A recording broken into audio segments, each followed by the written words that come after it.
Welcome to the Ellen DeGeneres Show. I'm Ellen, and today we have scientists Peggy and Sam here to tell us about the evolutionary transition of whales.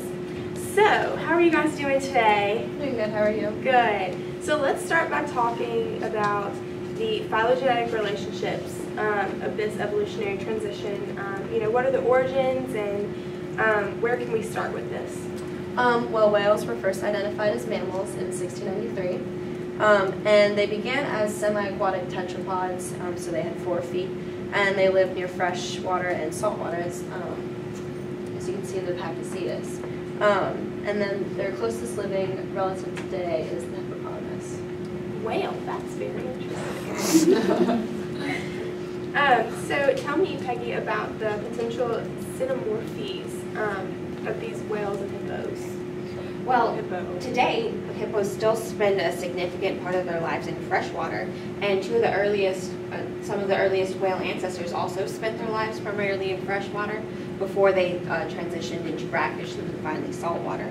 And then hippos and whales today still share some characteristics that most other mammals don't. Like most mammals that you think of, like your cats, your dogs, and even us, we have a lot of hair all over our bodies. But both hippos and whales are nearly hairless. And so they also lack the sebaceous glands that go along with your hair follicles. And they both have the ability to communicate underwater. Whales are even known for their singing. Their singing, wow. Okay, so the derived characteristics that go along with this transition, tell me about where it starts and the different characteristics that were lost and gained throughout this process. Well, there was a lot of evolutionary pressure to change their structures so that they could become more streamlined and better adapted for swimming to minimize drag and energy expenditure when they were traveling. So as you can see, over time they lost their hind legs completely, and the skulls moving down to up, down being the oldest. The nostrils are at the front of the face, and they gradually move to the top of the head, which becomes the blowhole, and then the eyes move to the side of the head to make room for the nostril at the top of the head, so that they could spend less time at the surface. And then, as you can see, their trunk, the basic skeletal structure, got longer and longer over time, because the Indo-Hyas ancestor, it was only about 6 or 7 feet long, but today's whales we see are like 30 feet long. And also, with becoming more streamlined, their ears moved inside. And their ears are very interesting because with most mammals, the thickness of the wall around the ear is relatively the same. But with whales and all of their ancestors, the wall on the inside is much thicker than the external wall. And so the thickened wall is called the involucrum. And it's present in all the cetacean fossils and even in still the recent species. And they also have their jawbone has become a single bone as opposed to a combination of a few. Okay, so these are some of the homologous features, the tetrapod limb structure and all of that, but tell me a little bit about the embryology. Well, like you just said and how Peggy mentioned earlier, there's a lot of similarities between mammalian and embryonic structure between these two. Like Peggy mentioned earlier, they used to have hair, but now they don't anymore, but they still have some, and they also breathe air.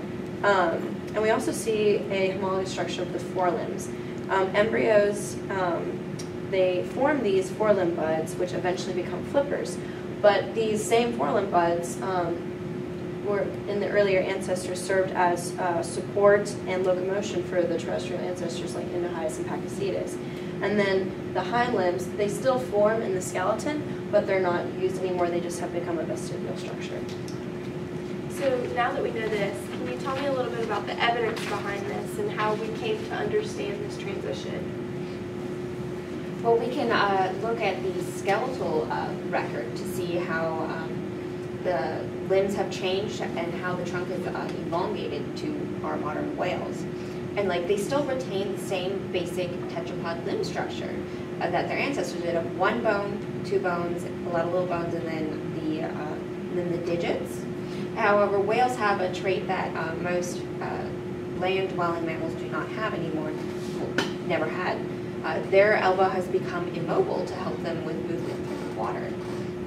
And so also their spine moves in an up and down direction, much like all the other mammals, as opposed to a side-to-side motion that you will find present in fishes and reptiles. And then with fossil evidence, which there's plenty of it because they've been so well preserved, we find that the origin of modern cetaceans was found in the early to the middle Eocene period, which was about 52 to 42 million years ago. And then we see all these intermediate species between 10 and 12 million years ago, like Pakicetus. It had teeth, limbs, and ears that weren't modified yet for the water, and it was terrestrial, walked on all four of its legs.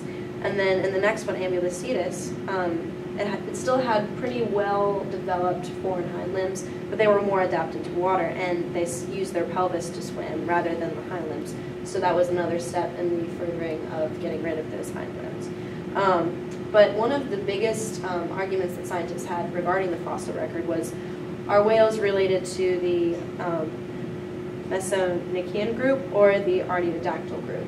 And most of them thought they were part of the former, but it's actually they're part of the latter because all animals in the Artiodactyl group have a unique feature of a mobile ankle joint, which these whales possess. And it was found in the Rhodocetus fossil, which lived around 47 million years ago. So you guys gave some killer information. And so scientists aren't really asking many questions anymore. You know, here and there, but they have a lot of answers to the evolution of whales. It's one of the better documented evolutionary transitions, and that's because of the fossil records. They're just so vast and they were preserved very well. So let's talk about the current hypotheses and evidence that likely led to this transition. Well, as I said before, there was a lot of pressure to move towards an animal that was better adapted for swimming and swimming only. So they adapted to underwater hearing and reducing hydrodynamic resistance for swimming. So they got rid of the external ears, and they instead used acoustics for communicating and spatial cues. They developed a subcutaneous layer, which is a science fancy word for saying under the skin. A layer of insulation, so that streamlined their hydrodynamic shape as well. They lost their fur and hair, and then they became very streamlined to minimize drag, increase performance and efficiency. And then, as I mentioned before, the backward shift of the nostrils so that they could spend less time at the surface and breathe while they're horizontal. And then their forelimbs became flippers, and their back legs just disappeared altogether. Well, they still, in current whale fossils, skeletons, you can still even see their internal structure. They still do have remnants of their legs, so that's how we know that it's still there today. So there is an agreement between the different types of evidence. So the current living species and the fossils, they have the same shape, the tail, the forelimbs, like she mentioned, there's still evidence of the loss of hair, and then the lungs. Mammals have to breathe, and then fish, can stay underwater. So that's what puts a whale as a mammal and separates it from fish. So Peggy has a video.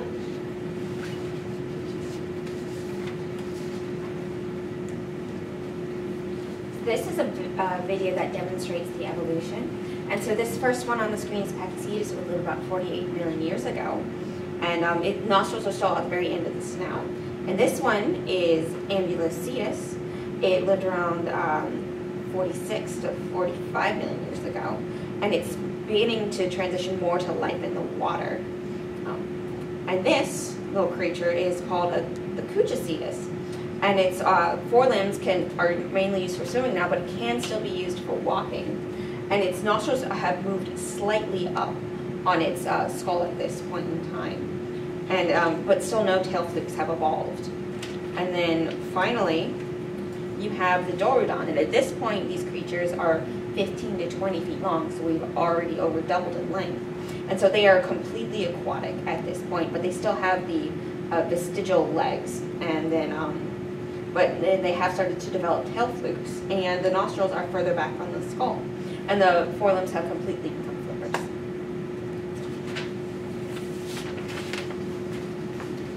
don't actually have an exhibition. Okay, so do you guys have anything else to add before we play our game? Oh, that covers it. Okay, so you guys are going to be assigned a different part of the total scale, and then we are going to play Never Have I Ever. So, We'll just put these on the floor, I guess. that works. Okay, so Sam, you were the Indohyus. Peggy, you were the Pakicetus. Never have I ever gone into the water. You are correct. Yes. Okay. I like how Ellen knows more than the expert. Sam, you're the Ambulocetus. Peggy, you're still the Pakicetus. Never have I ever had a long tail, short legs, and lived in brackish water. No. You are correct. The Ambulocetus has had a long tail, short legs, and lived in brackish water. Sam, you're the Ambulocetus again. Peggy, you are now the Cuchacetus. Never have I ever lived in strictly salt water. You are correct.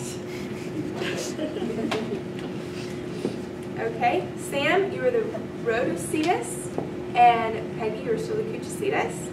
Never have I ever had my nostrils shift back and my eyes move to the side of my head.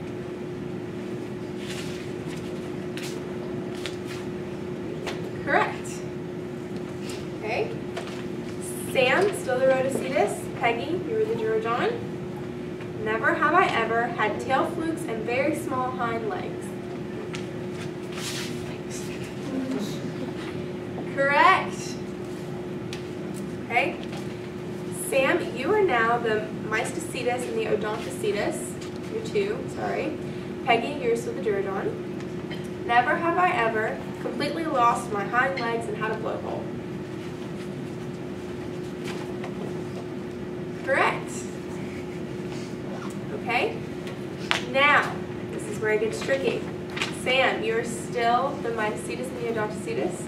And Peggy, you are now the Hippopotamus. So you share a common ancestor, but never have I ever been a whale. I think this is right. That's a little questionable. Just kidding. You're correct. So thank you guys for visiting the Ellen Show. This show is over. We'll see you guys next week. Cue the orchestra.